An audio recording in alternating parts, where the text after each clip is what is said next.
وەکو شخصی خۆم هێشتا بمونە ناڕوونیەک هەیە چیوا دەکات بمونە ئەو ئەتنیکانە لە یەکتر جیاواز بن وەچی کویان نەکاتەوە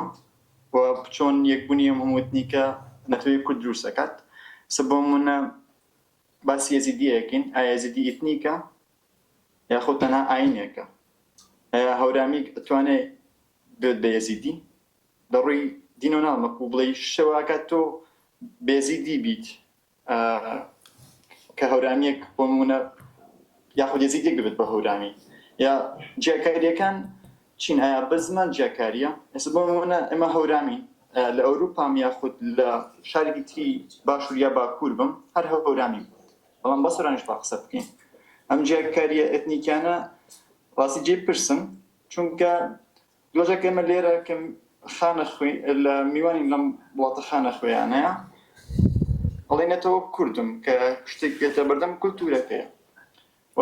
پشتە خۆش ئاماژەت پێدا لە ئەوروپایە لە ڕۆژاوە کە دەوڵەتەکان دروست بوون مۆراڵ و کولتور تێکەڵ کراوە. من چەند ساڵ لێرەم کە بەرگوتن لەگەڵ شتەکانە هەیە نازانم ئایا ئەو بەرگوتنە مۆراڵیە لە بەپێی بارودۆخەکان و شوێنەکان و یاخود کولتورەکەیە. ناتوانین تەنها لە خۆرنە یاخود کۆمەڵایەتی بوون یا شتەکانی تر جیاکەینەوە. بابەتێکی بەڕێی من نمونەی سەلاح الدینی ئەیوبی نمونەیەکی زەعیف بوو لە مەسەلە، چونکە يعني مثلا كلحمي مفتي زاهدا يا مثلا حتى كو شو زمان ما تواني يسهل ورديش بريد بلام صلاح الدين أيوبي راس يكي نيجي زوزو زعيم صحيح هل دويك دكتوري شهاب مثلا يهودي بو بحرم من تلك هاتواني ومصطلحي الديني كردي بخوي جشدا صلاح الدين أيوبي بقول يوسف زيدان تحقير ترين شخصيتي تاريخي بشر دار أو يكلم مصر كردي أو ما تاريخي الزمن وتيزنا كاتشينوسي وفي المكي قباس عقاد صلاح الدين دائما كلو كسيكا أو نموناني لسربيني نواسك بلام نمونيش زعيم يعني صلاح الدين أيوبي براستي دور ترين كسو هيج بيونديجي بمسألة تسامح يعني وشيء تسامح وصلاح الدين أيوبي دوشتي زوزو جوازا أو سلبرين ومجازر وصداها هذا إنساني بشوي زور فظيع وناخوش كترديد بمصر والسودان كتاب خانة كانوا أنا بحاول بري من نمونيجي زعيم صلاح الدين أيوبي وتوانم لو مسألة دفاع كن او اشتاني که وقتی كان بحث دكتور وحاصل برابري او بحث عليه ما ارجومنتك معنا بيبري برابري او سابجكتانات توش بخود برحال ارجومنتك ده بحث دكيت يتر اويك كسكه شلون بيد دكاتره ما دام بكسكه دي برحال بحثكيتي كيما برابري قصتك من وتيدي او بشي كعرفان فرمويه نمونيتي زور دور بان يهم امام صاحب من افتزادك ديار من براسي مدتێکی زۆر هەتا زۆر تون بووم بەرامبەری بەڵام بەرحاڵ لەمە دوای شتەکان گۆڕا یەکێ لەو کەسانەی کە من دایمنا سەرۆتر لە مامۆستا زادە هەر مەسەلە بەرامبەر مەسەلەی کوردیش هەڵگاوی دەنا و حرەکەتێکی ئەلفانی هەبوو مامۆستا ناحمەدی ڕەبیعی بوو شەید ناحمەدی ڕەبیعی بوو کە هەڵسوکۆتەکانی هەڵسوکۆتێکی کوردانە بوو بەرامبەر بە دین و بەرامبەر بە دەوروبەرەکەش من نمونەیەکی بەرجەستە بێنم وەختێکەکانە ڕوبەڕووی مامۆستا ناحمەدی ڕەبیعی دەبێتەوە کە دەڵێن پێی دەڵێن جەماعەتێک دژی دەوەستن لە مەخێرانە بە تایبەتیەوەی کە لە باشوورەوە تەزریق کرابوونە ناو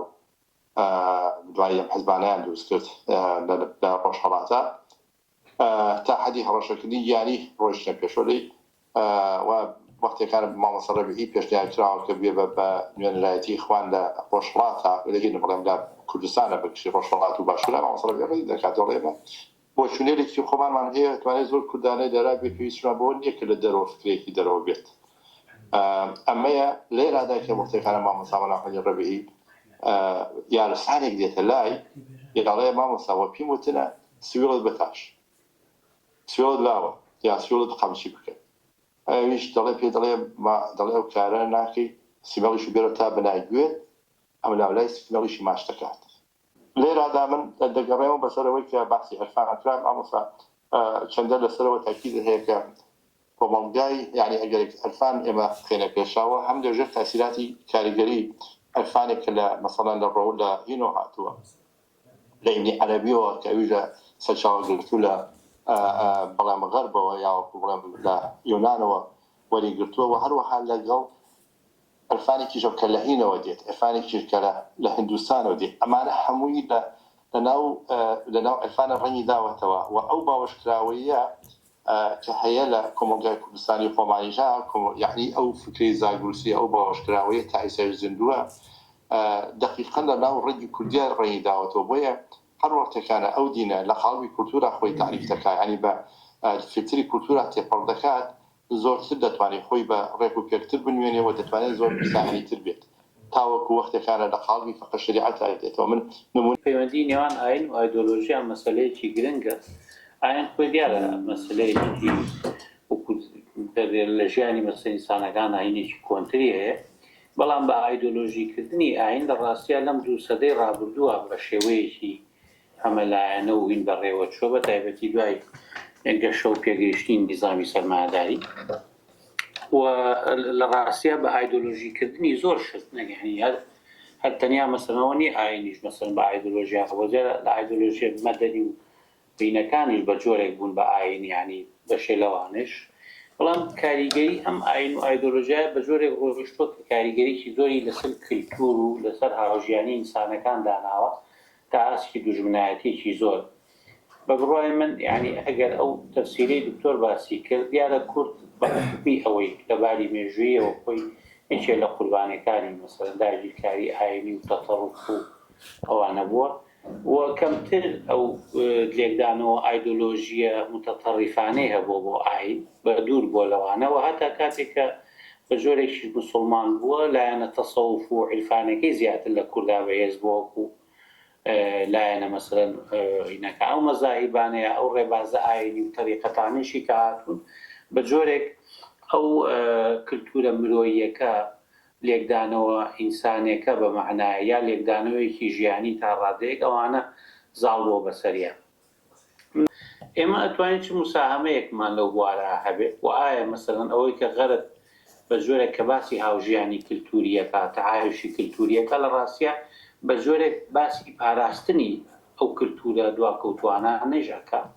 بۆ بەرگریکردن لەیەکە ئایا بە فعلی ئەوەی لە غەرب ئاگوزەرێ بەرگری نییە لە ئەو لێکدانەوە تەتەڕوفانەی کە هەیە ینی وەکو پرسیارێت حتمما ئەو بابەتە من لە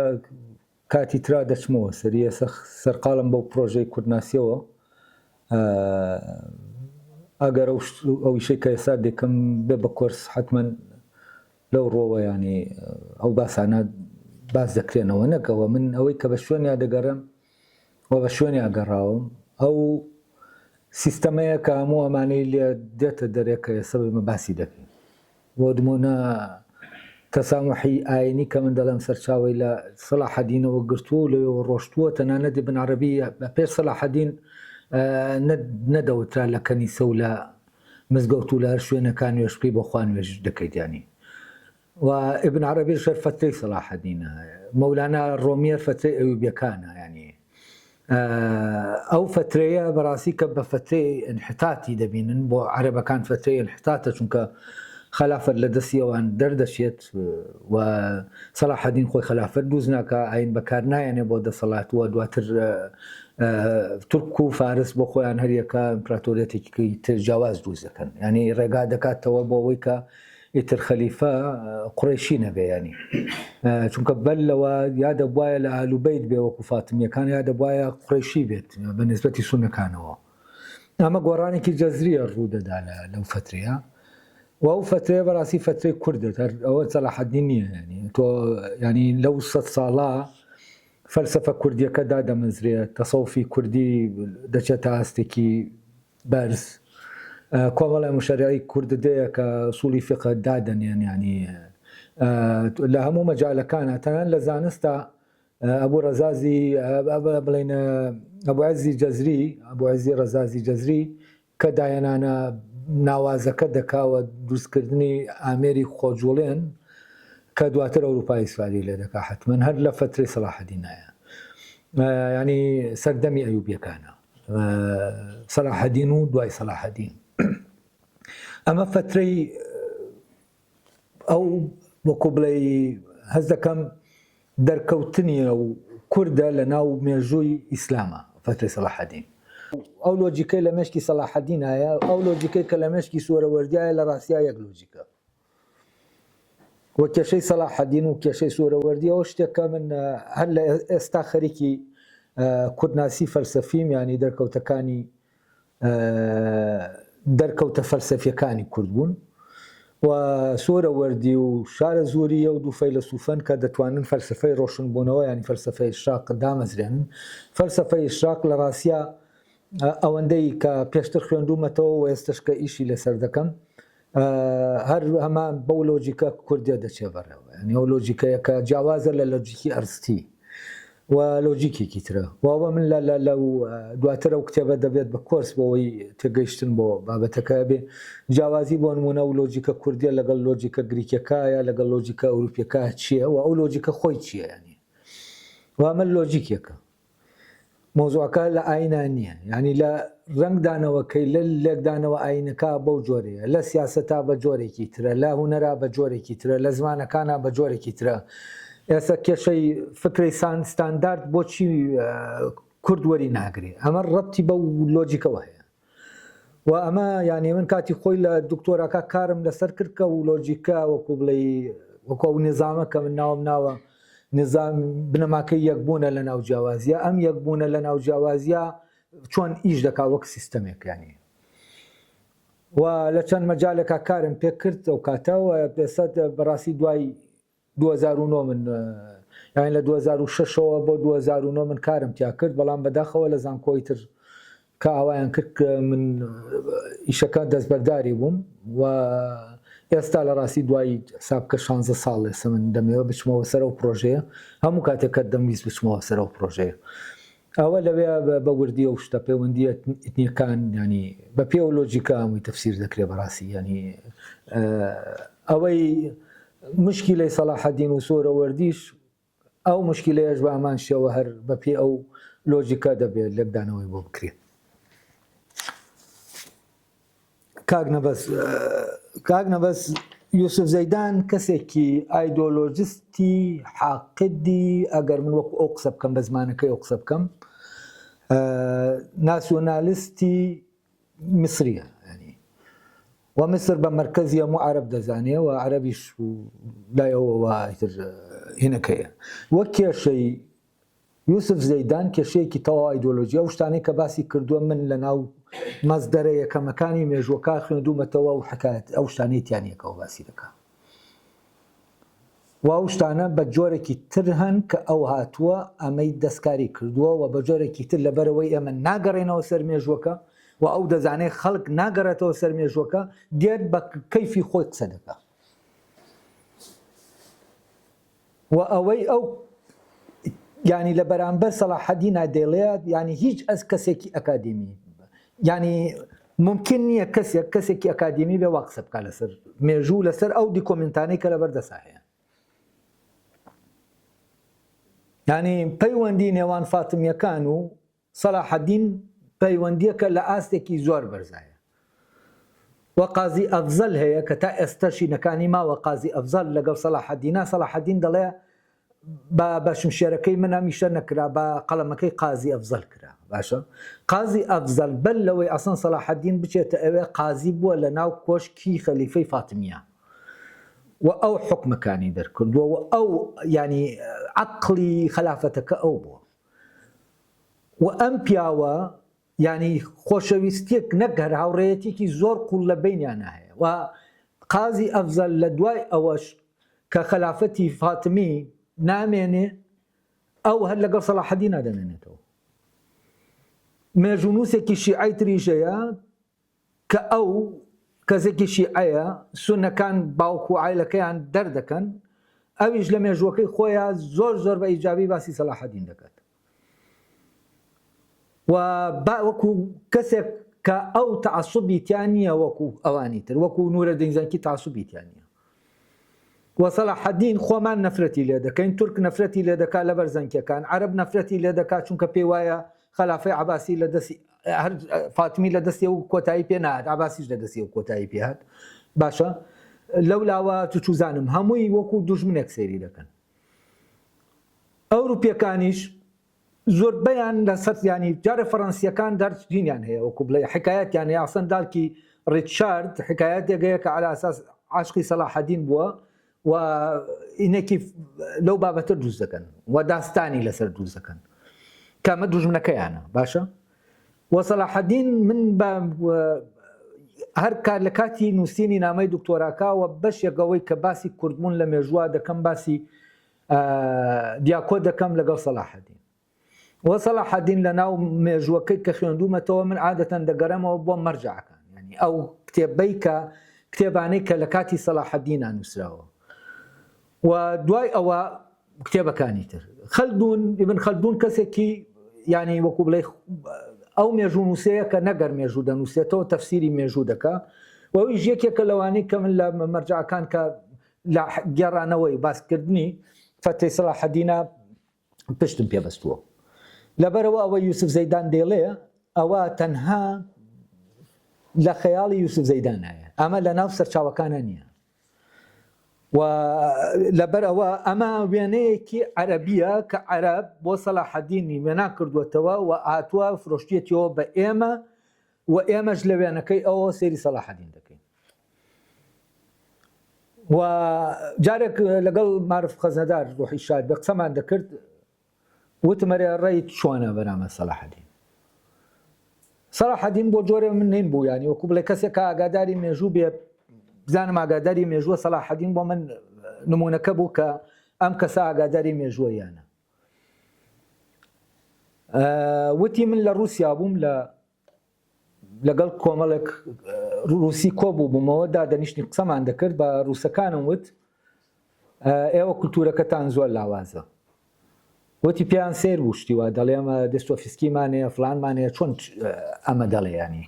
وتیان چۆن کولتوری ئەمە بۆچی ئەوە ینی تۆ بە لاوازی دەزانی وتی بە سوک و ئاسان لەبەرەوەی سەلاحەدینتان وەکو ئەوانی تر نەکردووە بەی خۆتان وتی یەکێکیان وەکو بڵێ وتی تۆ فەقیر تۆ ئاگال لە چییە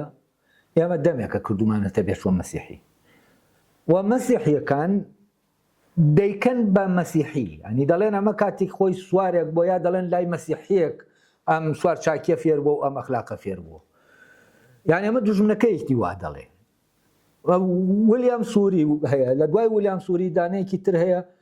واوانە لە ناو مێژوەکە باسی ویلیام سووری هەر لە ناو جەنگی سەلیبیەکان بووە لەو کاتاکە ینی بەرەی دوژمن بووە باشە وە سەرەتاکانیشە کە بەر سەلاحەدین دەکەون کە دواتر سەلاحەدین دەردەکەوێت بۆ ئەوان چییە ینی و ئەمە شتێکە وەکو بڵێ من لە تەعەسوبەوە نەیڵێن و منیش وەکو هەر یەکێک لە ئێوە کە باسی سەلاحەدین دەکرا من مشکیلەم لەگەڵیا هەبوو بەس دواتر کە خۆم بەڕاستی چوومەوە سەر تاریخەکەی و لێکدانەوەم بۆ تاریخەکەی کرد و سەرچاوەکان سەرچاو ئەساسیەکانەوە وەرم گرت سەلاحەدین ئەوە نییە کە ئەوانی تر باسی دەکەن و نا ئەوانەی کە بڵێن دیان وەکو بڵێ بەشان و باڵیا هەڵبن بەو مانایە کە ینی لەینێکی ناسیۆنالیستیەوە سەلاحەدین ئاوا چونکە کاتێک ئەوانش بەشان و باڵیا هەڵدەدەن سەلاحەدین لە شوێنێکە وەکو پاشایەکی وەکو ئەوانی تر وێنا دەکەن کە هاتووە داگیرکاری کردووە ئاوای کردووە ئەمە بە ئازایەتی و بە شەهامەت تەسەوور دەکەن وە تەسەورە ئەوانش بڵێن ئایدۆلۆژیا دین ئیسلامیەکە دەیکات لەوێەوە دەیکات کە ئەمە ئەم شتێک کە کردوویەتی بۆ ئیسلامی کردووە و لە عومەری کوڕی خەتابەوە فێر بووە ئەوی تریش ناسیۆنالیستەکە دەڵێ بۆ کورد دەوڵەتی دروست نەکردووە لە کاتێک کار بە دەوڵەتەکەی وتراوە دەوڵەتی کوردی ینی و ئەسەن ئەوەندەی کوردیەتی لە ناو دەوڵەتەکەی سەلاحەدینە دیارە ئەوەندە ینی چونکە ئەو سەردەمی بنەماڵەکان بووە دەوڵەتەکان بە بنەماڵەکان ناسراون ئەوە عەباسیە ئەوە فاتمیە ئەوە ئەمەویە ئەوە عوسمانیە بەڵام لەو سەردەما ناوی کورد لە پاڵ سەلاحەدینایان دەکرێت و ڕاستە پێی دەڵێن سەردەمی ئەیوبی بەڵام ناوی کوردیش لە پاڵی سەلاحەدینە هەیە ینی وەوە سەردەمێکە کە فعلەن وێنای کورد دەگۆڕێت لە لای ئەوانی تر وە سەردەمێکە ئەمە هەر سەلاحەدین نییە کە من لێوەوە دەڵێم بوژانەوەیەکی گشتگینە ینی بوژانەوەیەکە و ڕەنسانسێکی کوردیە لەو کاتە ڕوو دەدا و ئەمە لە هەموو مەجالەکانی ترا هەروایە فەلسەفەی شاقە لەو سەردەما پەیدا دەبێت و ئەمە شتانێکە من ئەس دەکەم ئەوەی کە وەرمان گرتووە زۆر گرنگە بەڕاستی بگەڕێنەوە بۆ سەرچاوەکان و بگەڕێنەوە بۆ سەرچاوە نزیکەکان کە لەو فترا نووسراون ینی چی هی شیعەکان چی هی فاتمیەکان خۆیان یا هی غەیری فاتمیەکان ئەمانە گرنگە من بەڕاستیەوەی دێڵم لەو سەرچاوانەوەی لەوێ من لە خۆمەوە سەلاحەدین من کەس ناکەم بە پاڵەوان و کەس هین نییە ینی من وەکو مەشاعر شت ناکەم ینی بیل لەوە دەکردەوە ئەم پیاوە چۆن ئەم شتانە دەکات ینی ئەوەی بۆ من گرنگ بوو ئەو عەقڵی ئەم پیاوە چۆن ئیش دەکات لەو وەرسوکەوتەی کە دەیکا هەڵسوکەوتەی کە دەیکا کە هیچ تەوەقع ناکرێت کە ئەو وەرسوکەوت بکات تۆ لە جەنگابی ئاوا بکەیت بۆ نمونە لە جەنگابیت کژمەلیک کراوە مەلیکەکە لە دەستی توایە تۆ بە ئاسانی مەلیکەکە بدەیتەوە بە بەرامبەرەکەت وە کۆمەڵێ هەڵسوکەوت کە ئەم هەڵسوکەوتە ینی سەبەیەک کۆگەلێک کە بتوانێت دەوڵەت دروستکە ئەمە بە هیچ شێوەیە وجودی لە ناو سەلاحەدینە نییە یعنی هەر خۆشی خۆی خێزانێک کە جارێ ئەوە دەبێ عەشیرەتێک بێ کۆمەڵە عەشیرەتی تر کۆمەڵی خێڵی تر بخوا ئەتا ئەو عەسەبیەتە دروست دەکات و تیۆرەکەی خەلدون ئەوەی هەموو ئەوەی پێدەخوێنێتەوە تا سەردەمی خۆی هەیە یعنی دێ بە زۆر عەشیرەتێک دروست دەکات بۆ سەلاحەدین بۆی تیۆرەکەی غەڵەت دەرنەچێت و تیۆرەکەی ئەوەی سەلاحەدین ناخوێنێتەوە لە ڕاستیە و تۆ هەر ناتوانانی بیخوێنیتەوە هەر لە نەک ئەو ئەیوبی باوکیشی ینی کاتێک کە ئەیوب دێ عیمادەدین زەنکی ڕزگار دەکا کە حساب کە دوژمنی خۆیەتی چونکە توە ئینقلاب بکەن بەسەر خەلیفە و ئەویش لە تکریتە سەر بە خەلافەتی بەغدایە باشە لەو ئینقلابا کە دانەوێ ئینقلاب بکەن و شوێنی عیمادەدین زەنکی دەکەون ئەیوب لەو بەری لە تکریتەوە لەوێەوە بەلەمیان بۆ دەنێرە ڕزگاریان دەکا و لەسەر ئەمە بە دەرکردن دەدرێت لە تکریت وەگەر عەسەبیەتی هەبوایە ئەو بەشێک بواە لەو عەسەبیەتە سیستەمی عەسەبیەتە ئەمەی نەدەکرد نورەدین زەنکی دەکوشت بۆ ئەوەی دەسەڵاتەکەی زیاتر بێت بۆی پلەیەکی تر سەریخەن بۆی بەرەبەرە سەرکەوێ زیاتر سەرکەوێت هەتا دەبێتە سوڵتانی خەلیفە ئەیوب ئەمەی نەکرد و بیرم لەوە دەکردەوە باشە ئەیوب لەکوێوە بۆ ئەمەی نەکرد چیەوە لە ئەیوب دەکا کە عیمادەدین زەنکی ڕزگارکە کە حساب کە دوژمنی ئەویشە چونکە ئەو سەر بە خەلیفەی بەقایە باشە ئەمە گاڵتە نییە ئەمە کە تۆ تەکید دەزانی کە مەسیرت زۆر زۆر خراپ دەبێ بەڵام لای تۆ دەبێ ئەم کەسە ڕزگار بکرێت و ئەمە لە ناو سەلاحەدینانە لە ناو ئەیوبی باوکیشیا هەیە و باوکی ئەسەن باوکی یەکێکە لەوانەی کە لەگەڵ سەلاحەدینە لە ڕووی یانی یارمەتی سەلاحەدین دەدا لە ڕووی بەڕێوەبردنەوە و پیاوێکی زۆر عاقڵ و دانایە و ئەمە جۆرەکە لە عەقڵیەت کە لە ناو ئەو بنەماڵا هەیە و ئەو عەقڵیەتە کوردیەیە ئەو بەو نظامە ئیش دەکات بەو لۆجیکە ئیش دەکات یعنی بەل لەوەی سەلاحەدین ببێ بە سەلاحەدین لە میسرا بێت ئەو کاتێک کە ئەوان لە خوارەوە بوون لە تکریت بوون بەرپرسی قەڵای تکریت بوون ئەیوب وای کرد ئەمە بەچی لێک دەدەیتەوە و حکایەتێکی تر هەیە کە لەبارەی ئەوەیە کە چوزانم ژنێکە پەلامار دەدرێت کە شێرکۆ على ئاساس ئەو حرەسی قەڵاکەی خۆی کە پەلاماری دەدا حرەسەکە لەسەر ژنەکە دەکوژێت و لەسەر ئەوە ڕوودەدا بەرۆز کە بڵێن ڕەفیقی باپیرەی بۆ شادی بووە بە بۆنەی شادیەوە ئەیوب دێت بەرە و تکریت و ئەوانە لە باکوورەوە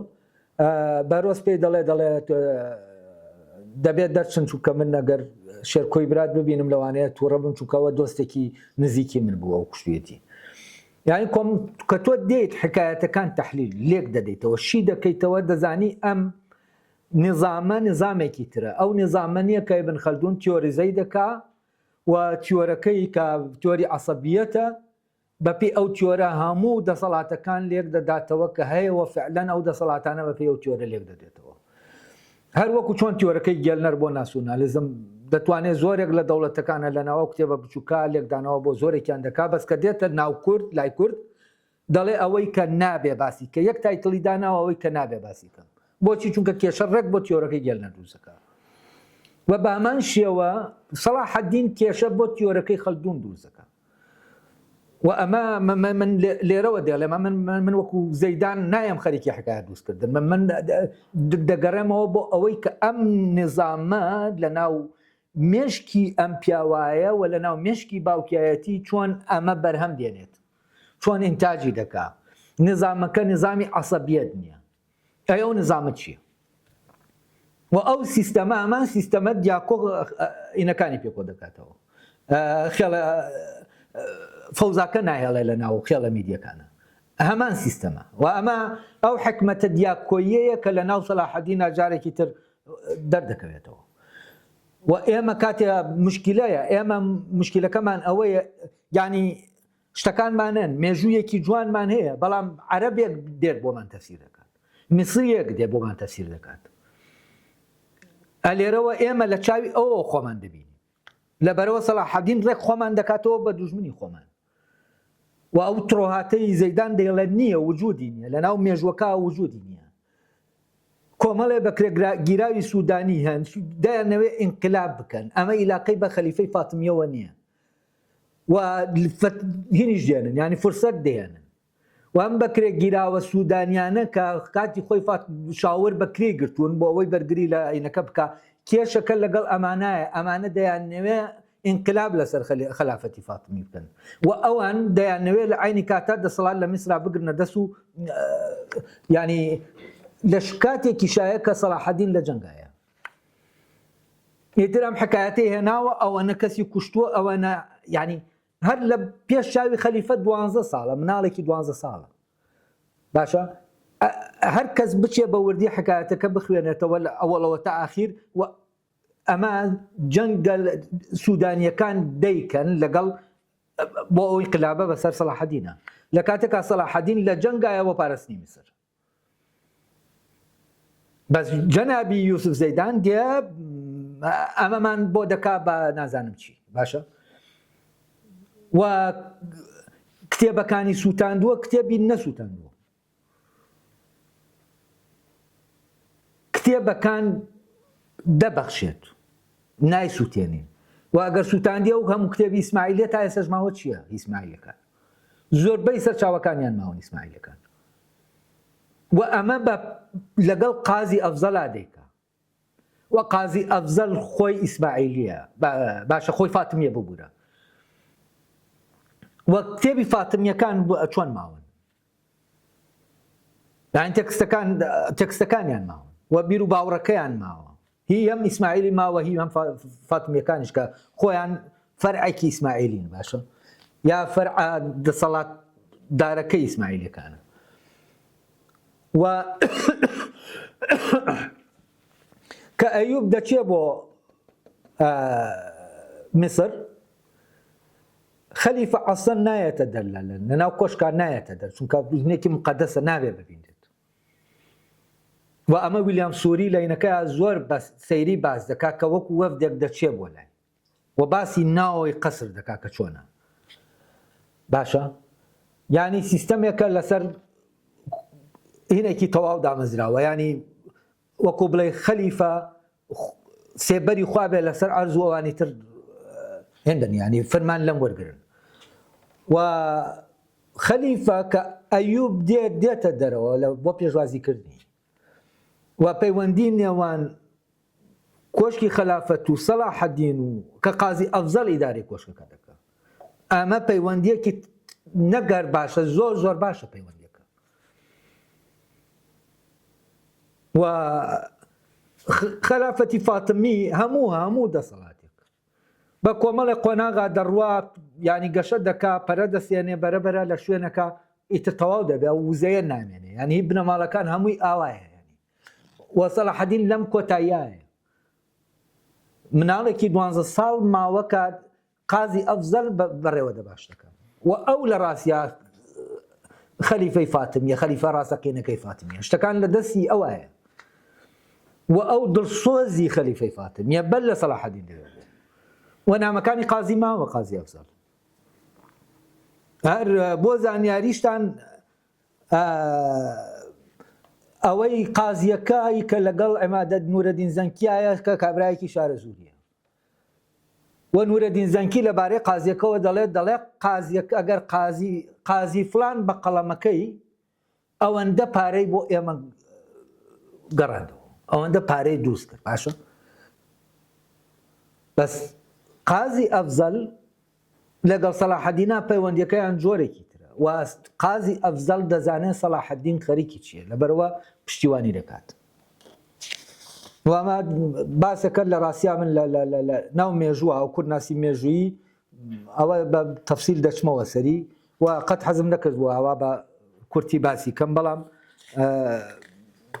وابزانم شتەکە بە جۆرێ بوو دەبواە باسی کەم، ینی نەمتوانی باسی نەکەم کاتێککە باسی ئەو بۆ چوونانەی یوسف زەیدان کرا.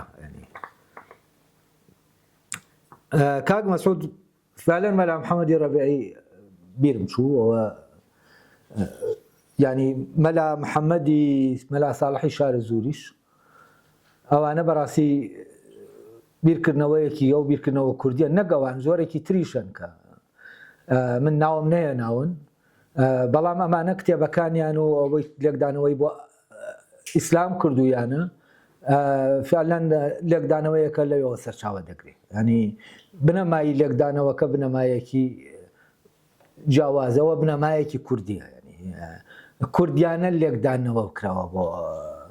تێکستە ئاینیەکان و لەمە وایە کە ئەم لێکدانەوەیە جیاوازە لە لێکدانەوەی بڵین میسر لێکدانەوەی میسریەکان بۆ نمونە، ینی ئیخوان لێکدانەوەی ئیخوانی بۆ ئاین،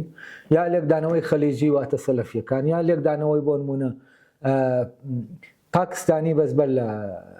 پاکستان، ینی یا بڵین هندی کە محەممەد ئیقبال دەگرێتەوە. لەگەڵ دواتریش ئەبوو عەلای مەودودی ئەویش تەسەورێکی ترە بۆ ئیسلام و لەنەوەوانیش عەلی عیزەت بیگۆڤیچ ینی گزارشتە لە لێکدانەوەیەکی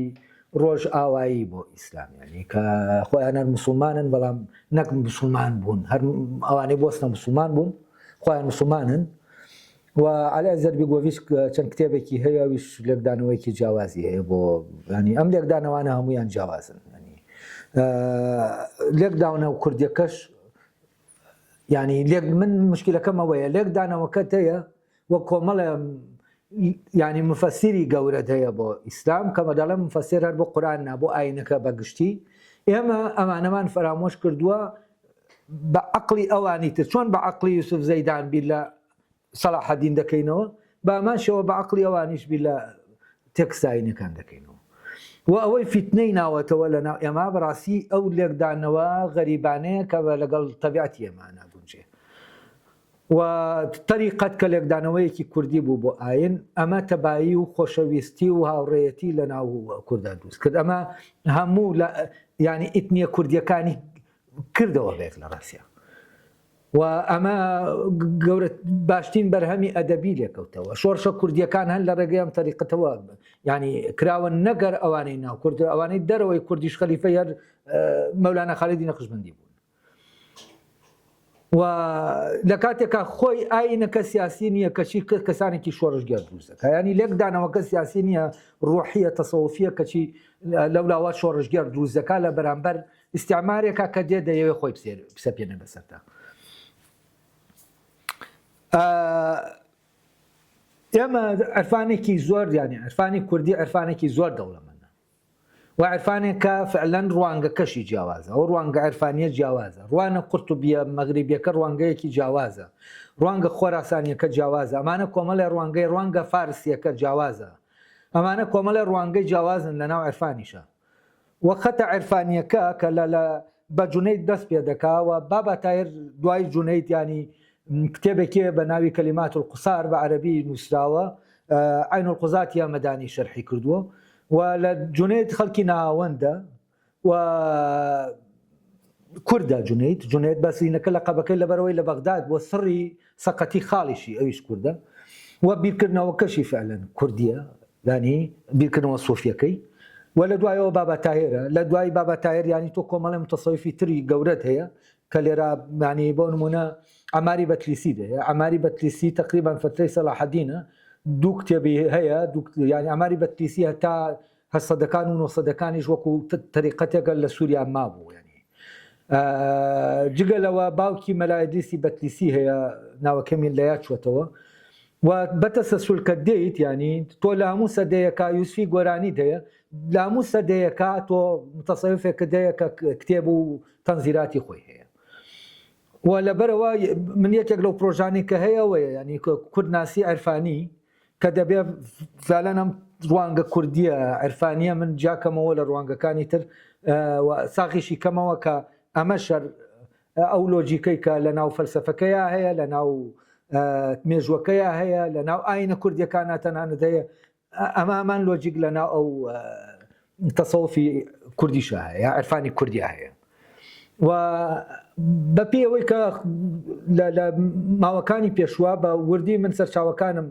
خوێندەوەندێکی شانمەر وەرگێڕا ئەوەی بابەتایرەمەر وەرگێڕا هەمووی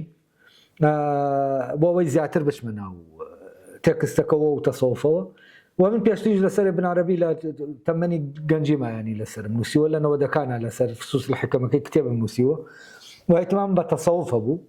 لەبەرەوە بۆ من ئاسان بوو جاکردنەوەی ئەوەی کاهینە و فعلەن تۆ لە ناو ئەم خەتە تەسەوفیە کوردیایە ئەم تەسەوفە کوردەکان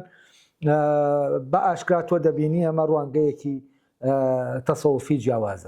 جیاوازە لە ڕوانگە فارسیەکە لە ڕوانگە عەرەبیەکە و ڕوانگە عەرەبیەکە لە ڕاستیا زۆرە بە حەسەنی بەسریەوەوان دەست پێ دەکا کە تۆ بیری لێ دەکەیتەوە مانە زاهێدن ینی ئێتر تەسەوف لە دینەوەریەکانەوە دەست پێ هەندێک تەسەوفی تر دەیە لە جونەیت ئەوانان دێوتیان ماوەتەوە هەر کوردنەوانیش یعنی کورد لە وەکو بڵێ بەرهەمێکی زۆری تەسەوفی بەرەمێناوە تەسەوفە کوردەکان بەس مشکلەکە ئەوە ئێمەی ئاگادار نین ئێمەین لەبەرەوەی بە عەرەبی نووسراوە دەڵێن ئەوە تەسەوفی عەرەبیە وانی تر دەیکەن بە تەسەوفی خۆیان دەیکەن بە تەسەوفی عەرەبی و تەسەوفی فارسی و تەسەوفی ئەمانە باوکی مەلایدیسی بەتلیسی تەفسیرێکی ئەسەن کاملترین تەفسیر من بینی بێتم تەفسیری سۆفی باوانەیە ابن عریش بە تەفسیرەکەی ابن عەرەبیەوە و بە تەفسیرەکانی تریشەوە کاملترین تەفسیری سۆفی و عەرفانین بۆ قورئان بینی بێت تەفسیرەکەی باوکی مەلایدیسی بەتلیسیە و چەند کتێبێکی تری لە لەینا هەیە لە سەر تەسەوف هەیە تەنانەت لە ناو کتێبێکە کتێبەکەم یاد نەماوە یعنی وەکو کۆکەرەوەی وتەکانی متەسەوفەکانە و لە زمنیانە ئەو خۆی بە ئیشراقی دەزانێت و لە زمنیانە تەسەورەکانی تەسەورە سۆفیەکانی سوورەوەردی تایە جگە لەوە ئەوانەی بابەتایری تایە ینی ئەوەی سەیرە ئەوەی بابەتایری تەمەن ئاماژەی پێ نەداوە کە هیچیە بەڵام من کە دەم خوێندەوە ینی ئەوەی سوورەوەردی بە نووسی بوو ینی تایتڵێکی پێدا بوو کە دەزانی ئەمە هی سوورەوەردیە بەڵام ئەوەی بابەتایر باسی نەکردو بەڵام هەمان وتەکە لەوێ هەیە لە کەلیمات و قساری بابەتایرە هەبوو و هەز دەکەی باوکی مەلایدیسی بەتلیسی هەموو تەسەوفەکان لە ناو کتێبا کۆ دەکاتەوە تەسەوفی کوردەکان و کەسێکی ترمانەیە بانەییە لێکدانەوەیە بۆ کۆمەڵێک لێکدەرەوەی باشمانەیە بۆ ابن عەرەبی کە فسوس الحکەمی ابن عەرەبی زۆر تەفسیر کراوە و فسوس الحکەمەوە بە کتێبە گرنگەکەی تەسەوف دەزاندێت و ابن عەرەبی خۆی دەڵێ ئەمە وەکو لەلایەن خواوە بماتوە ینی ئەوا بلا سەرەتاکەیا باز دەکات کەمە من تەمەنە و کاتێک کە لە نەوەدەکانە بڵین 96 و 97 ئەو کاتە من ئەتیمامێکم بە تەسەوف فەیا کرد چونکە بە شوێن مەوزوع ئاینەکانە ئەو ئاینەکانە دەگەڕا وارە و کاتار لەسەر بەشی یەکەم و مقەدیمەکەی من کتێبێکم نووسی کتێبەکە بەشێکی لە جەلەی کاروان بڵاو بوویەوە لە 99 وابزانم بڵاو بوویەوە لەو کاتەوە ئەتیمام بە تەسەوفەوە و فعلەن تۆ تەسەوفێکی کوردی دەیە ئیتر لەوێوە پێویستمان بەڕاستی بەوەی ئەو تەسەوفە کوردیە زین وکەینەوە لە جاتیەوەی بڵین بۆ نمونە تەسەورەکانی ابن عەرەبی وەرگرین ینی و من خۆم لەو پرۆژەیە کە ئەگەر تەمەن مۆڵەتی دام لەسەر کوردناسی سۆفی یا عێرفانی لەوێ بە حتمما ینی ئەو جیاکاریە دەکەم لە بینی تەسەوفەکەی ابن عەرەبی و تەسەوفەکەی حەلاج و تەسەوفەکەی بڵین بابەتاهیر و ئەو خەتە کوردیەکە هەیە یا تەسەوفی خۆراسانی و تەسەوفی فارسی و تەسەوفی عەرەبی و مەغریبی عەرەبی طبعا مەغریبی عەرەبی تەسەوفەکەی جیاوازە تەسەوفی میسر جیاوازە ئەمانە ینی وەکو بڵێ هەموو خەتی تەسەوفی جیاواز هو دەبێ بەڕاستی بەوردی لێ بکۆڕێتەوە جگە لەوە لە تەسەوفی عەمەلیە يعني هەر لە فترەی سەلاح الدینە کۆمەڵی متەسەویانی پێش سەلاح الدین و دوایەوەی تر دێتە فترەی سەلاح الدین کۆمەڵی متەسەوف دەیە کە کتێبیان نەماوە بەڵام ئەوانە ڕێبازیان دروست کردووە و یەکێک لەوانە ئەبوو وەفای کوردیە کە مامۆسای عەبدولقادری گەیلانیە یەکێک لەوانە محەممەدی شەنبەکیە و ئەمانە کۆمەڵە جەردەن دواتر دەبن بە متەسەویفی گەورە و یەکێک لەوانە عودەی کوڕی مسافرەوەی کە دواتر ئێزیدیەت لەوە دروست دەبێت و یەکێک لەوانە شێخ سەفی ئەردەبیلیە زاهیدی گەیلانیە ئەمانە کۆمەڵە متەسەویفی ینی تەسەوف وەکو تەریقەتێک دروست دەکەن لەو سەردەمە و متەسەویفەکانی تر دەکرێ ئەمانەیان بە ناوی تەسەوف ناوبەرینەوەی تریان بکات وەکو کتێبەیانەوە تەسەوفی بە عرفانی ناوبەرین ینی دەکرێ ئەم جاکاریانە بکرێ وەڵحاڵەوە کاتی زۆر دەبێت لێرە باسی کەم بەڵام ئێمە پێویستمان بەڕاستی بەوەیە تەسەوفە کوردیەکەی خۆمان زیینوکەینەوە و دوام متەسەویفی هەست دەکەم کە لە ئاستێکی بەرزان نووسی بێتی هینە مەلا باقری بالەکە مەلا باقری بالە کۆمەڵە کتێبی هینی هەیە کە دێتە ناو 900ەکانەوە ینی لە سەردەمی مۆدێرنا بەڵام بیرکردنەوەکە یار بیرکردنەوەی کلاسیکە و کۆمەڵە کتێبی باشی هەیە لەسەر مەوزوعی تەسەوف و فعلەن ئەویش خۆی بە ئیشراقی دەزانێت ئەمانە هەیە دەبێت گرنگی پێ بدرێەوە لە سەردەمی مۆدێرنیشتا تەبان مۆلانا خالید وانەی تر هەن مەحوی بۆ نمونە شارەکانی دەبێت بەڕاستی لێکدانەوەی بۆ بکرێ ینی دەکەوێتە ناو چوارچێوەی مەولەوی ینی دەبێت لەمانە بکۆڕێتەوە تا ئەو تەسەوفە کە دواتر ینی تەسەوف کە لە سەردەمی مۆدێرنا وەک تەریقەت دەردەکەوێت بۆ بەرگریکردن لەو خۆبوونە دەبێت ئەوە ینی وەکو بڵێ ئەوەش لێ بکۆڕێتەوە بەڵام مەلا باقری بالەک ئەمە لە ڕاستیا لە ئاستێکی بەرزا دەنووسێ و ئەستەکەم دوایین وەکو بڵێ کەسەکە عرفانی کوردی دوایین حەلقەی عرفانی کوردیە چی ماوە کاک دکتۆر بەس وەڵامی کاک بەختیار ماوە بەس وەڵامی کاک بەختیار ماوە من پێم وایە ینی هەر بە پێ و مێژووی کە لە بەردەم مایە مێژووی کورد ڕیفۆرمی دینی بکرێ بۆ ئەوەی کە ینی ئەو مەوزوعی ئاینی ئیبراهیمیە لە ڕاستیە ئەوە بە هیچ شێوەیەکە و ئاج ئامانجە ناپێکە ینی دۆزینەوەی ریشەیەکی مشتەرەک ئەمە تەمەنم فکرە بەڕاستی پێشتر گارودی بورن گارودی ئەم فکرەیە تەرح دەکا و گارودی باس لە ئیسلامی ئیبراهیمی دەکا و کاتێک کاتی خۆی لە 90ەکانە بەڕاستی من گارودیم خوێندەوە چونکە ئیتیمامێکی زۆریش بە تەسەوف دەدا بە تایبەتی بە تەسەوفی قورتوبە ینی ئەوە سەرنجڕاکێش بوو لەلام ینی ئاینی ئیبراهیمی کە ئیسلام و مەسیحیەت و ئەمانە ئاینی ئیبراهیمین بەڵام پێم وایە ئەمە یەکبوونی ئاینەکانە ئێمە دەبێت جیاوازی ئاینی قبولکەین ئەم سێ ئاینە دەکەیتەوە بە یەک بەڵام چی لە بوزێر دەکەیت بۆنەوە چی لە ئاینە غەیرە سامیەکان دەکەیت لەبەرەوە پێم وایە ڕیفۆرمێکی یای نەک ڕیفۆرمی ئاینی ینی ڕیفۆرم لەو عەقڵیەتەی کە تەسامحی ئاینیتیانە و من پێم وایە هەر بەو ڕێگای سەلاحەدین دەکرێت و بەو ڕێگایە کە بۆچی چونکە ئەوە ینی وەکو ئەوەی محەممەدی ڕەبیعی کاکەی یەکەی وەکو کاکەی قوبولە کافری ناکە بە جەکەی بە بەرامبەرەکەی خۆی نایزانێ و بەرامبەر بوونەوە نییە لە ناو ئەو نظامە کوردیە ئەو سیستەمە کوردیە یەکۆم ناوە کوردبوون وەک سیستەمێک بەرامبەر بوونەوە نییە لەسەر ئەساسی بەرامبەر بوونەوە ئەو سیستەمەدا نەمەزراوە لەسەر ئەساسی لەگەڵ یەکبوون دامەزراوە و ئەمە تەبان من پێم وایە هەر بەو سیستەمە دەکرێت فعلەن ینی ئەو هاو بڵێن فرە ئاینیە و ڕێزگرتنی ئەو گروپە ئاینیانە لە یەکە سەر بگرێت چونکە دەبێ ئەمە لۆجیکێکم پەیوەندی ڕێکخە و ئەم لۆجیکە مۆدێرنا و لۆجیکە نییە و ئەم لۆجیکە مۆدێرنە لەوەوە کە ئەو لۆجیکە نییە فعلەن ڕۆڵی هەیە لە دروستکردنی ینی بەرامبەرەکەی کە بەرامبەرەکەی ئیسلامە لەوێ ئیسلامی توندڕە و دروست دەبێت و دەکەوێتە بەرەیەکی مۆراڵیەوە دژی بەرە ئەوروپیەکە مۆراڵە ئەوروپیەکە و ئەم دژبوونە کە جارانیش لە بینی سەلیبیەکان کە بە تەعاسوبێکی ئاینیەوە لەگەڵ ئیسلامە عالەمی ئیسلامیا هەبوو هەر سەلاحەدین ئەو کاتە هات لە دەرەوەی هەردوو عەسەبیەتەکە ئەو مەوزوعی چارەسەر کرد لە ڕێگەی ئەو سیستەمەوە لە ڕاستیە و ئەمە من پێم وایە کورد ئەگەر شتێکی ئاوا بکرێت کورد نەکەر پشکی ئەساسی دەبێت کورد لەوانەیە لە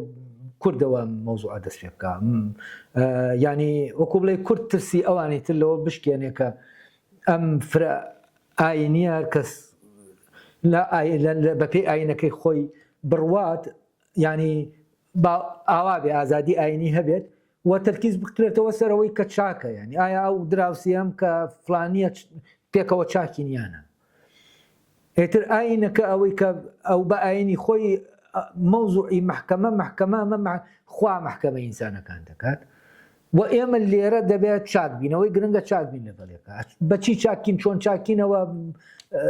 بابەتێکی تر تۆ باینەکەی خۆت چاک بە منیش باینەکەی خۆم چاک دەبن بەڵام هەردووکمان چاکی لەگەڵ یەکتر لەبەرەوە سەلاحەدین هات ئەوانەی کە چاکن لەگەڵ ئەوانەی کە شەڕەنگێز و دەسەڵات خوازن ئەمانەی جا کردەوە ینی جوولەکەیەکی چاک و مسلمانێکی چاک کە شەڕەنگێز نییە و مەیلی بۆ داگیرکاری نییە لەگەڵ مسلمانێکی چاک فەرقیان نییە چکامانە لە بەرەیەکن مەزیحەیەکی خراپ و مسلمانێکی متعاسب و جوولەکەیەکی متعاسب عینشتن ئەمانە لە بەرەیەکی ترن ینی خۆ سەلاحەدین هەر سەلیبیەکان شەڕیان لەگەڵ نەدەکرد ینی ئەو لەم شەڕە دەگەڕایەوە لەو لاوە مسلمانەکان شەڕیان بۆ دەنایەوە و هجومیان بۆ دەکرد و نورەدین زەنگی دوو جار محاولەی کردووە هجومی بۆ بکە ینی جاری ئەخیر دەمرێەوە دایناوە هجوومەکەی بۆ بکات لەبەرەوە سەلاحەدین هەر هینەکان شەڕیان لەگەڵ نەدەکرد ئەوانی تر وەک بۆیە باسی سەلاحەدین دەکەم بۆی تەکید کەمەوە سەر ئەو سیستەمە ینی کە چۆن ئەم پێکەوە ژیانەی دروست کرد ینی سەلاحەدین لەگەڵ ڕیچاردا ڕێک ناکەوێت لەسەرەوەی کە ڕیچارد خوشکەکەی بدا بە عادلی برایی پێکەوە مەسیحی مسلمان فەلەستین حکوم بکەن بۆچی چونکە جوولەکەکە چی بکە و سەلاحەدین خۆی جوولەکەکان دوایی فەتحی قودس دەیانێنێتەوە بۆ کە ئەمە ماڵی ئێوەشە و کاتێکی بن عەرەبی دێ دەڵێ لە تۆ لە کەنیسەیەکە یا لە فلانە هیندکە یا مەولانا دێ ئەمەیە ئەمە هەر قودسەکە هەمووی کۆ کردەوە ئەو لەوێ ئەمە پێم وایە ینی کورد لەوانەیە بتوانێت جارێکی تر ڕابەرایەتی و تەسامح دینی بکات لەوانەیە بتوانێت ینی ئەگە بێتەوە وشیاریە بەخۆی پێیاکاتەوە پێم وایە کورد ڕۆڵێکی گرنگی دەبێت ئەگەر لە ریفۆرمێکی ئاوا بکرێت لە ناو دنیا بۆ مۆزوعی ئاین کورد حتمما ڕۆڵێکی گرنگی ڕۆڵی ئەساسی دەبێت لەو بابەتە چونکە تا ئێستاشە لە ناو خۆیان فرە ئاینی پێڕە و کردووە تۆ شیعەت هەیە یارسانە دێ ئێزدیدی دەیە ینی تەنانەت من لە کۆنفرانسێک کابووم ینی مەسیحیەک قەشەیەک بۆ قسەی دەکرد لە کۆنفرانسەکە خۆی بە تابعی مەدرسەی شێخ ئەحمەد دەزانی ینی خۆی بە بەرزانی دەزانی لە ڕووی لە کاتێکا مەدرسەی شێخ ئەحمەد مەدرسەیەکی مسلمانەکانە باشە بەس خۆی بە تابعی ئەو مەدرسەیە دەزانی و لە ناو جوولەکەکانیشە هەر وەزانم هەمان شت هەیە کە لەوێ جوولەکە و مەسیحی و ئەوانش لەوێ بوون ینی نەگەرەوە خۆی هەر لە ناو بەرزانیەکانە گروپێک جا دەبێتەوە بە ناوی خۆشیدی ئێستاش ئەوانە وەکو بڵێ هینێکی سەربەخۆ لە بینی خۆیانە ینی لە ناو فەزا ئاینیەکە جۆرێک لە تەسامح پەیڕەو دەکرێت لە ناو کووردا ئەمە هەیە ینی لە ناو ینی ئاین بەو شکڵە دەبینێ لەبەرەوە گیان بینی بۆ ئاین جیاوازە لەبەرەوە من پێم وایە فعلەن بەڵێ دەکرێت کورد بەشداریەکی باشی هەبێت لەو ریفۆرما لێرەوە بزانم پرسیارەکان تەواو بوون کۆتایی بە سیمینارەکان و گفتوگۆ کەژدێنین